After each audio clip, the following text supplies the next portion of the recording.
കൊന്നക്കുഴി ചക്രപാണിയിൽ നിയന്ത്രണം വിട്ട bike auto ടാക്സിയിൽ ഇടിച്ച് അപകടം. 2 പേർക്ക് പരിക്കേറ്റു. ഒരാളുടെ നില ഗുരുതരം. രാവിലെ 6:30യോടെയായിരുന്നു സംഭവം. ചാലക്കുടി ഭാഗത്തു നിന്ന ബൈക്ക് പെരിങ്ങലിൽ നിന്ന് വരികയായിരുന്ന ഓട്ടോ ടാക്സിയിൽ ഇടിക്കുകയായിരുന്നു. ബൈക്ക് ഓടിച്ചിരുന്ന പാലക്കാട് സ്വദേശി 26 വയസ്സുള്ള മേഴാറ്റൂർ കാഞ്ഞിരവളവിൽ ധനലക്ഷ്മിയും ഒപ്പം സഞ്ചരിച്ചിരുന്ന കുട്ടനാട് ചിത്തിരങ്കാട്ട് വളപ്പിൽ 18 വയസ്സുള്ള യദു കൃഷ്ണയ്ക്കുമാണ് പരിക്കേറ്റത്.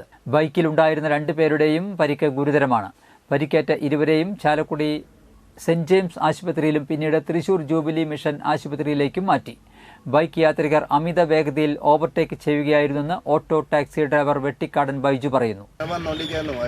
ഒരു പെൺകുട്ടിയാണ് ബൈക്ക് ഓടിച്ചേർന്നത്. അവർ കൺട്രോൾ പോയിട്ട് നേരെ വന്നിട്ട് വണ്ടിമ കയറായിരുന്നു.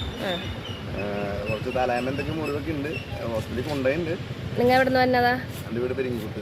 സ്പീഡിലായിരുന്നു ഓവർ സ്പീഡായിരുന്നു. ഒരു വണ്ടീനെ ഓവർടേക്ക് ചെയ്ത് വരായിരുന്നു. ഓട്ടോയിലുണ്ടായിരുന്ന ബൈജുവിന്റെ മകൾക്കും അപകടത്തിൽ പരിക്കേറ്റു. ഇടിയുടെ ആഘാതത്തിൽ ഗ്ലാസ് തട്ടി നെറ്റിയിലാണ് പരിക്കേറ്റത്.